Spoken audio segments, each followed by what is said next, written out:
Ayun. So, good evening guys. Ngayon po ay Thursday, March 13, 2025 at yun, buti na lang nag-bounce yung market natin. So, medyo marami yung nagberde dito sa galawan po ni PSE market. Ayan, balik ulit tayo sa 6,242.07. So, birukod nga po yung closing kasi nag-up tayo ng 0.76%. Umabot yata tayo ng 0.9 kanina. Tapos, ayan, ito yung inantay talaga natin. So meron tayong 436.1 million net foreign buy. Tinamaan yung mga properties, drop pa rin si Ali natin. Pero yung iba sa mga banks natin, si BDO, ayan, nag-up siya ng 3.9. So yung ibang blue chips natin is umangkada for today's trading natin. So okay na yan. Medyo maganda na yung yung sentiment market. Tapos parang nag-form siya ng support. So natakpan kasi dito. Pero nag-form ng support sa MA9 yung pinaka main na index. Tapos kita mo naman, medyo bullish din yung yung direction po ng RSI at saka MACD formation. So expected natin yan kasi yung galawan sa US market nag-bounce yung mga tech stocks. Lumabas na kasi yung CPI, no, inflation report doon sa bandang US at hindi naman umakyat. So marami kasi nag-expect umakyat yung inflation doon sa bandang US kasi nga mahal yung mga presyo ng mga basic goods. Siguro next month pa yon mararamdaman ng US market. Kaya meron pang dead cat bounce na pwede mangyari doon sa mga US stock. So sa Philippines naman, ang pinaka-issue lang natin is yung kay President Duterte, di ba? Yung dinala siya doon sa Hague. So, which is napaka-unusual na ginawa ng BBM administration, di ba? So, hindi rin ako makapaniwala na ibibigay mo yung yung isang Pinoy doon, di ba? So, pwede naman litisin sa Pilipinas kasi ang usapan naman doon is sa Pilipinas. Regardless kung may kasalanan siya o wala, di ba? So, yun naman yung point ko doon sa politics na yan. Okay? So, anyway, pero hayaan na lang natin sila kasi sila yung mas nakakaalam dyan. Mainit yung mga feeds kasi na lumalabas sa Facebook account ko. So puro yung yung mga nangyari na yon kahapon, di ba, or nung karang araw nung dinala na diretso, no? So paglapag niya sa Hong Kong to Philippines, tapos diretso na siya sa nagpahinga lang ng konti and hinuli na kagad siya. Okay? So big news din yon kasi kahit international mga news, nilalabas din kasi yung yung balita na yan. Okay? So anyway, dahil medyo maganda yung galaw ng market, majority ng mga stocks natin is nagkaroon ng bounce. Pero itong si PhilWeb, kasi ilang araw nang namamayagpag, nag-Dow yata yung kandila nito, nag-drop siya ng 12.03%. So medyo malaki yung drop ni web natin. So kaya nga sabi ko sa inyo, titingnan natin parang pump and dump yung yung itsura ni ni web. Hindi naman sa mga nagtitrade sa kanya. Pero ganun kasi ang signature ng mga natin mga high flyers na stocks. Okay? So negative 148K net foreign sell. Hopefully makabawi siya bukas para dun sa mga holders na nakabili naman sa bandang taas kasi ilang araw na siyang umaakyat last time. Okay? And then si SPNEC, ito yung isa sa matunog sa pangalawa dito sa trending stocks natin kasi nag-breakout siya. So nagkaroon siya ng 8.7%. Akala ko yung galaw natin sa kanya kahapon, yun na rin yun na yun na yung pinaka-peak niya kasi nakakailang beses na rin siya mag-try na mag-breakout pero hindi niya magawa-gawa. Pero kanina, na-volume kaagad. Pansinin niyo sa umaga, nag-volume kaagad siya ng 10 million yata yun, 14 million kaagad si SPNC. So medyo malaki yung volume niya ngayon. So kaya medyo malakas yung yung sipa. Okay? Congrats sa mga meron na kagaya natin kay SPNC. So nire-reveal lang natin pag yung mga hawak natin ng stocks kapag nag-breakout na kasi. So nasa trader na yun kung iti-take profits niya or hawakan niya hanggang sa bumalik ko yung direction ng ating mga stocks. Okay? So mamonitor natin yan. Pero yung isang, di ba, na-reveal ko din sa inyo, hawak ko yung si STI naman. So, nagbi-breakdown naman yung price action ng isang halaga natin. Okay? So, tingnan natin yan bukas kung masustain niya. Tapos si PX, ito, isa pang tore na web din to So, nag-up siya ulit ng 5.7%. Pero meron siyang tulak. Yun lang kaiba niya kay web. Si web kasi walang tulak ngayon. And then, itong si PS natin is may tulak na 17.57 million. So 5.7%. Pero kung titignan mo nga din yung chart niya, RSI 90 na rin yata itong si PX natin. And then, yan, mga kandito na ticks. Ayan, finally po, yung alagad nyo, umakyat na ng 6.57%. So, nakaka-worry din siya kasi downtrend yung ano niya. Pero nasa ano pa rin siya, nasa resistance pa rin ng MA20 yung price action. So, 1.99 million at 4 and 5. And then si ABA, sama si ABA dito, wala dito, pero nandito kanina. So, kahapon, kung di nyo alam, nag-drop siya na malakas. So ngayon, nakikita ko na lang na nagda-drop na malakas si ano pa rin si Tech, di ba? Yung ating mga preferred shares sa kanya. So, di ba, meron akong vlog about sa dividends. So baka na-consider ko din si Tech, no? Kasi yung galaw niya, hindi naman siya bago yung announcement ng pag-cancel sa mga dividends. Yung galaw niya is flat lang siya. And then yung mga preferred shares, maganda rin pala yung bigayan nila kasi mga 2% every ano ba yan, twice a year ba yun o every quarter mamaya silipin din natin para makita natin. Pero meron akong nilabas pala, ayan, kabablog ko lang din kanina bago itong trend stocks review. I-check nyo yung mga top na dividend yield na stocks natin. So, nandun yung mga preferred natin na stocks na hindi pa, yung iba kasi yung kapagbigay na, pero majority is hindi pa nakapagbibigay. Kaya inaantay natin sila, yung mga dividend stocks. Okay? So, 7.58%. Ang bounce si ABA, so good relief rally kasi malakas yung drop niya kahapon. So, negative 1.37 million net foreign sell.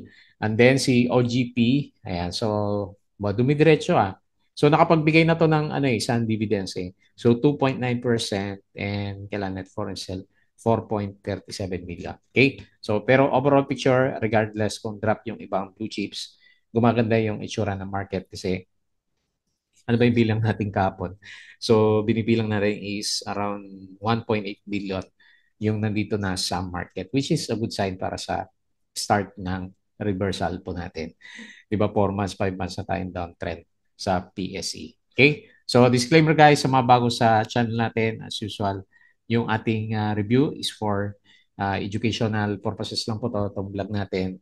Huwag mong gagamitin ito as a reason para mag-buy, mag-sell, or mag-hold ng stocks kasi may risk po sa trading sa market. And then follow mo ako dito sa ating Palabi Trader na YouTube channel para updated ka. Subscribe ka lang po or kung gusto mo join ka dito sa trading group naman natin. So, ito yung mga kasama natin na nandito. Okay? So, check mo lang yan. Tapos, uh, daily uploads natin. So, yung mga subscribe.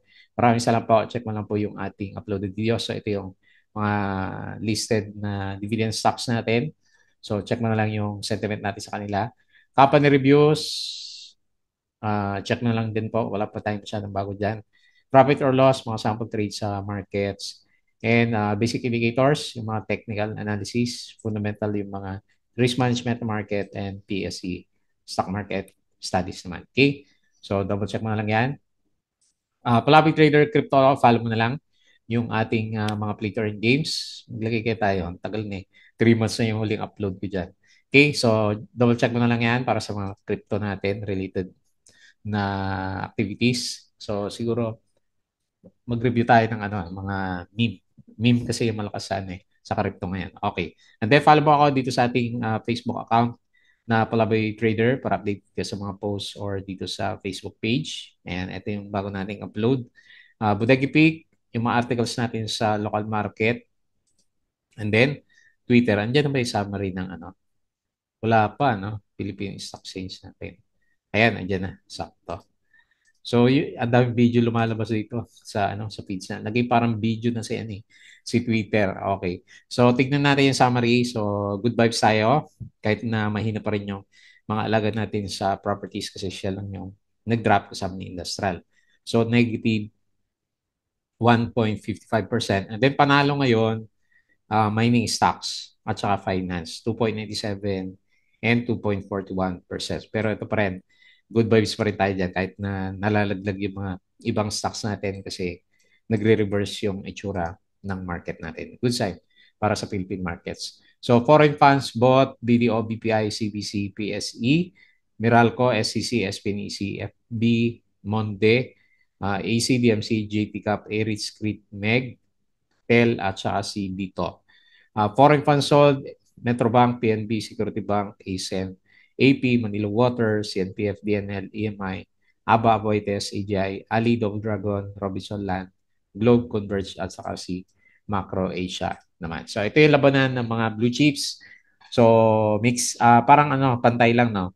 Ayan, parang pantay lang yung dami ng namumula at saka perte. So dito sa namula, AGI, negative 3.23%. Ali, so may new properties, negative 2.91. URC, minus 2.78. CNPF, nag-drop ulit, no? Negative 2.49%. Emperador, hindi pa rin tapos, no? Negative 2.46%. And SMPH, negative 2.3%. So sa mga winners, BDO 3.95%, ICT, lagi lumalabas kasi good earnings eh. So 3.18%, BPI 2.78, PLDT 2.78%. Okay? So mas marami ng konti yung ano, yung berde dito sa market natin. Ayan. So ICT fourth quarter profits up 19.5% year over year. Ayan. So yun yung catalyst natin bakit siya umakyat. So kanina mas marami yung blue chip gainers kaysa losers. O plus, umakyat ba to? The company behind Bingo Plus, Arena Plus, Spin Plus, and GameZone contributed 33.7 billion in taxes and regulatory fees in 2024. Jollibee, Philippine fast food chain Jollibee is expected to report increased net income and revenues for 2024. Ayan, maganda pala yung ano niya. Keeper offers tender offer at 27.4 peso per share. Ayan. So check niyo na lang po yung mga may hawak na Keeper o Keep Wealth. Yan. So, share buyback transaction, AGI Costco, Robinsons Retail, Cebu, at saka si Ayala Land. SMPH operated by kahapon to, no? SM set a new record attracting 1.9 billion visitors. Okay? So, PSE gain, ACE ano ba, below forecast, no? Below forecast si ano, ACE na rin. APX, so 4.6 yung target ni PhilStocks. Hindi ko alam kung ano to, technical chart or fundamental. Last traded price is 4.37. So halos nandun na rin naman na siya. Ayan. Corporate stories. Twinvest Land successfully raised 12 billion from 5, 7, and 10-year peso fixed rate retail bonds. ASN reported a 27% increase in income. SHNG declared cash dividend, Pizza at saka si Globe partner with Shakey's Pizza to enhance the restaurant chain's operations. Ali confirms that its newly rebranded unit, Ayala Land Hospitality, will invest $500 million through 2030. So Double Dragon approved regular cash dividend of 2.45 para sa preferred shareholders. Ayan. So hindi siya para sa common shares. BPI, maganda yung trend. Tapos Aboitiz Equity Ventures, 10% rise from last year. ACN, net income grows 27%. Malakas siya. Metro Pacific says may hold Maynilad IPO in the next 2 quarters. So ito abangan natin. And kung ano epekto kay Manila Water. So share buyback, Alip Cebu, Robinsons, Costco, at saka si AGI naman natin. Double Dragon, so yung dividends. At ito yung galawan natin kapon sa stocks. So ASN Board of Directors approve amendments to company's articles. SPNEC. Okay. Ito pala yung catalyst natin. Meralco Unit M Green Ice backdoor listing via SPNEC. Okay, so nawala ko. Hanap ng ano eh. Kala ko volume price action lang to. Meron pala ako na-post dito na catalyst yan. Ayan, so show more. SPNEC announced that its subsidiary Terra Solar has secured 150 billion 15-year omnibus loan secured agreement and ano ba, battery energy storage system. Pero ito siguro yung pinaka sa akin ito yung nakikita ko. Meralco Unit M Green Ice backdoor listing via SPNEC, di ba? So kahit di natin masyadong kabisado, basta merong backdoor. Sino ba yung huling nag-backdoor listing? Si Pero.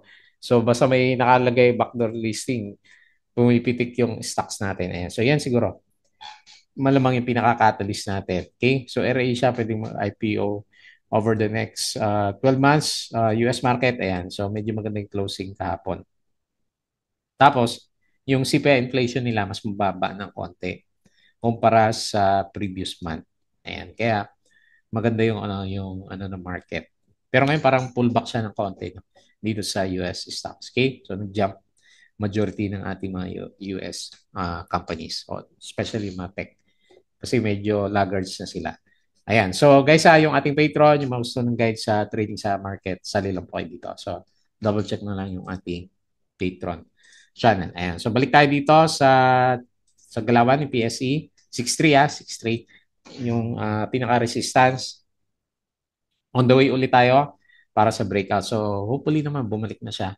Bukas, lalo na Friday na naman. Ayan. So nag-bounce tayo malapit dito sa RSI 50. So good sign para sa optimism. Huwag sanang trap yung tong net foreign buy na 436 million for today's trading natin. So 0.76%. Ayan.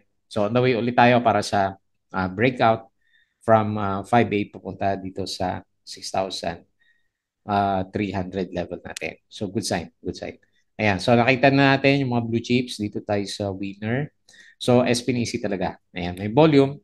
Hopefully meron pa kasi meron siyang backdoor listing. So tingnan natin kung aabot tayo dito. No? Mamaya silipin natin yung chart. So 38 million at foreign buy, 8.7%. Next, ABA. Ayan, so ito nag-bounce na rin siya. 7.58%. Dito, 6.57%. PX 5.7, ayan, parang Tory pa rin si PX natin, CPG, nag 6% to kanina, no? So nag-up ulit, 3.7%. ABS-CBN, 3.46. Alter, walang volume. Ferro, ayan, si Ferro natin, no? 2.86%. Tapos si FB, 2.8%. Ayan. So maraming berte for today's trading. Tapos kawawa pa rin yung mga tech stocks natin. Certec stocks. Ayan may mga dividends pala siya na malalaki 3.8. Malalaki pala ng binabayaran niya January 19. So 10%. Ang lalaki pala ng dividends ng preferred shares ng ng Certec. Ayan, yun nga lang kasi basag-basag yung chart. Since pindi niya yung dividendo, ayan tuloy, takbuhan yung mga holders. So, negative 30%. Okay, ingat na lang. ARA, ayan na si ARA. So, nag-pump and dump na. Tingnan natin kung magkaroon ng support later on. Negative 16%. Web, minus 12%. Ayan, yung mga penny stocks natin. BHI, minus 9%. Ba, nangyari dito kay BHI? Ngayon ko lang nakita na kulang earnings. Na ganito kalakas yung drop niya. Negative 9.4%. Tapos si Bright Kindle nag-drop din, no? 6.5% negative. MRC minus ang dami Ba't ang dami? Negative 1.4%. Tapos lalaki, no? 4%. So yung mga small caps, penny stocks natin, no? Tinatamaan for today's trading pala. Okay? So big caps lang yung maganda yung trend for today's trading. So silip tayo ng konti dito sa global markets. So para mapula mamaya. Negative 0.09% sa S&P futures. Tapos 0.04 negative sa Dow futures and negative 0.17 dito sa Nasdaq. Pero yun nga kahapon is okay naman siya. So European stocks, nagberde tayo and then Asian stocks mix, no, ate. So yung mga major indices, mga India, so namula sila. Pero hindi naman ganun kalaki yung drop. Ayan, mix. Mix yung galawan. So crypto, ano ba nangyari dito? Sideways lang. So Bitcoin, 83K, kahapon 82 lang to. Ethereum, 1.8. XRP 2.2, nag-up siya. 3%. So the rest, maliban dito kay XLM, no? The rest, okay, may bounce siya ng konti. Okay, so nag-aantay ng catalyst naman yung crypto stocks natin. Ayan. So pag-usapan natin yung ating mga trending stocks. Okay, so unahin natin yung namamayagpag na stocks natin kapon, si PhilWeb. So meron siyang konting gap up kanina umaga pero napagod na si Web natin and sakto doon sa pinag-usapan nating support. Pero since medyo bearish yung solid yung pagka-bearish ng candle natin. So baka i-fill natin yung gap dito sa 2.32. Papahinga muna siguro si Web natin. Tingnan natin bukas, Friday po naman. So, negative 12.03%. Hopefully, hindi ka sa tuktok bumili. And meron siya net foreign buy na sell na 148K. So, saan ba nilalagay yung peak niya last time? So, dito sa around 3.5 pa nga yata. So, sobrang bullish ko yata nung kahapon na review. Ayan. So, anyway, nag-pullback na siya. Anong oras yung pullback? So, umakyat pa pala siya, oh. Saglit. Nasaan ba yung March 13? Kamali tayo dyan. Ayan. So, March 13 is, okay. Umaga pa lang profit taking na kaagad. Kasi nag-fail siya ng konti, no? Nag-gap up ng maliit and then saka siya binuhusan. Ayan. So, nag-profit taking na, no? Hindi na makita umakyat. So, ito, may malaking dalawang volume. And nag-stabilize lang siya. Hindi pa, no? Hindi pa nag-stabilize. Nag-drop siya ang diretso sa MA20. Okay? So, medyo malaki yung volatility natin para kay web. So, tingnan natin kung masunod yan. So, either, syempre, ang lagi natin inaantay pag ganito yung galaw ng stocks. So, di ba? So, nagtakbuhan na kasi yung ilang traders yan. Ang tinitignan natin, dapat may Dow G. Tingnan natin kung may Dow G, fill the gap. Yun. So, or maliliit yung mga kandila, mag-conso ng konti bago siya umarangkada ulit kung babalikan pa siya ng mga traders natin. Pero nandun pa rin sila kasi so matotal ng volume, ito maliit lang to, kalahati lang to nung galaw natin kahapon. Ayan. So, mali mo, boy pa itong si web natin. Kailang, yun nga, overbought pa rin. So, 90 plus yung, grabe yung RSI niya, no? 93. So nasa bullside pa rin naman siya. Hopefully hindi lang mabasag tong 2.32 na yan. Kasi kung hindi medyo malalim yung support na pupuntahan ulit natin sa kanya, 'di ba? After niyan dito na sa bandang 2 pesos naman. Ayan, nauubos yung balita natin sa Pigo, Pogo. Ayan, si Bloom, nag-bounce pa si Bloom. Hindi ko napansin kung nag-bounce. Yung mga kasabayan niya eh. Silip nga tayo ng konti. Si Bloom, nag-up lang ng konti. Si Plus, okay, steady lang. And then si Ara is, ayan, nag-drop din pala. So, sabay-sabay na sila. Sabi, related daw si Web doon kay Ara. Okay?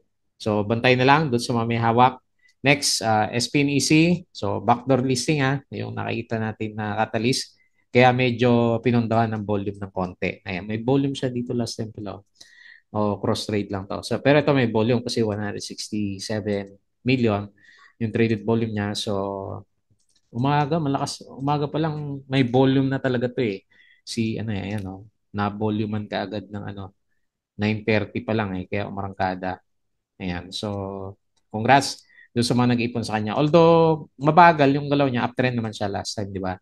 Yung mga last na review natin sa kanya is nag-uptrend naman yung galaw niya. So, ngayon, actually resistance yung current location niya. Pero kung tutuloy, in-assume ko na tutuloy yung volume natin, meron tayong mga gap areas din dito. No? Ayan. So may mga gap areas tayo dito sa 1.34. So gawin ko muna siyang bullish ng konti based sa analysis natin bukod sa hawak natin si SPNEC.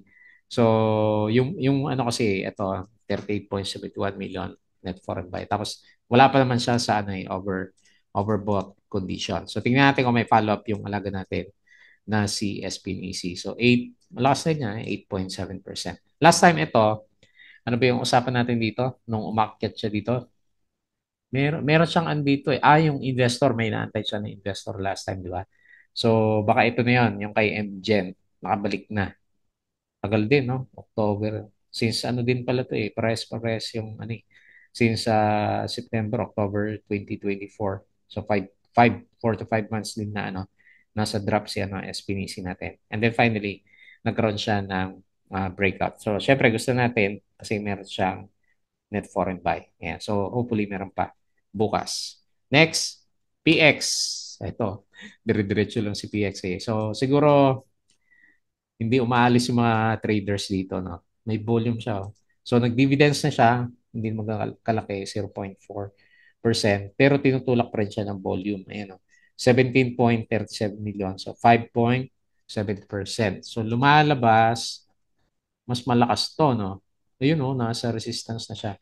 So, 7. Ayan, 7 daw yung inaantay ng mga traders natin dito bago bumalik ko yung price action natin. Malakas pa rin siya, oh. So, uptrend pa rin yung yung galaw ng trend chart natin kay PX kahit na medyo matagal na siya dito. Slowly but surely yung galaw nitong si PX natin. So nagfa-flag lang siya, oh, maliliit na flag. So nag-up siya ng 5.7%. Ayan. So catalyst wise, meron ba? Or earnings siguro baka maganda yung earnings na ito. Hindi rin, no? 114, 214, 306. So, hindi rin naman ganun kaganda. Okay. So, anyway, may volume. Ayan. So, wala tayong makumbalita dito kayo, no?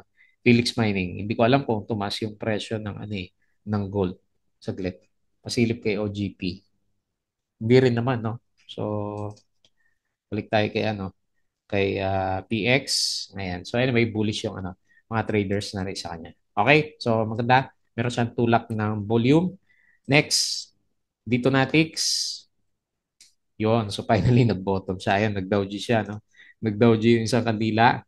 So sign na pala ng kanyang reversal. Kung hindi, babalik ulit sa piso si dito natin. Okay. So good sign. Pero hindi pa siya nakakawala dito sa strong downtrend channel natin. So ganun pa rin naman kahit yung RSI. Hindi pa rin masyadong bumabalik dito malapit sa RSI 50 level natin. Kasi below, below RSI 40. Ayan. So, ganyan pa rin tingin natin sa kanya. At hanggat hindi siya nag-breakout dito sa MA20. So, good sign, syempre, 6.57% and then 1.99 million net foreign buy. Okay? Next, si ABA. Nag-worry din ako dito kahapon kasi lalim na ni Ano ba to? Pangit ba yung earnings? Pangit nga, no? Negative 143. Pero tumataas, no? 9,000%. Nag-loss kasi siya, no? Negative. Okay. So, mahina yung stocks natin. And parang sa lang siya, support nag-bounce talaga. Okay. So, ito yung susundan ko na trend sa kanya. Down trend kasi yung MA20 din yung malakas na resistance. And hopefully, nag-bottom na si Abacor Holdings kasi siya nahihila ng negative sentiment ng market. Ayan. So, bearish. Anong RSI na yan? Lalim din pala na ito. Oh. RSI 22. So, nag-RSI 8 pa. Itong si ABA natin. Okay. So, negative 1.27%.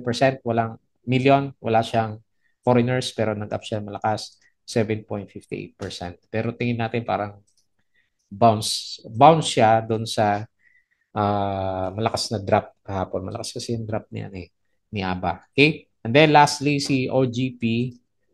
So, hindi naman tumaas yung gold prices, no? Pero ang maganda sa kanya, hindi siya nag-below dito sa X-date. O binawi niya yung drop ng X-date niya. So, kasi 3.52%. So, maganda yung galaw. Uptrend pa rin tayo kahit na ganyan, ang laki ng niya. Ang laki ng channel niya, no? So, ngayon lang tayo nakakita ulit ng ganito kalaki na channels. Okay, so nag-up siya 2.9%. Pero net foreign sale pa rin ng 4.37 million. Anyway, pa-recover naman yung itsura ng RSI at saka MACD formation. Sakto-sakto pa rin sa support level. Siguro pina-price in pa rin niya itong dividends na binigay niya last time kasi halos 4% din yan. Okay? So, yun na lang muna yung ating review. So, Friday po bukas. Watch out na lang doon sa mga high flyers ulit. Baka mang-ipit for the Friday's trading natin. So, gumaganda naman yung market. Kahit pa paano, meron tayong volume na foreigners. Halos 2 billion ulit yun nandyan. Pinupush nila. Pero yung sector ng properties natin medyo mahina talaga. The rest, nagre-recover naman siya. Okay, so yun na lang muna yung ating review. Hopefully, hindi maka mag-cause ng masyadong negative concern yung nangyari kay Duterte, no? So, bago tayo close, please don't forget to subscribe dito sa ating Clubby Trader na YouTube channel. Diyan ka lang kung gusto mo ng guide crypto ko to. Facebook account, Facebook page, Bodega Peak, Twitter, and Patreon yung mga gusto ng guide sa lang po sa group natin. Okay, so yun lang. Maraming salamat. Kita po ulit tayo bukas.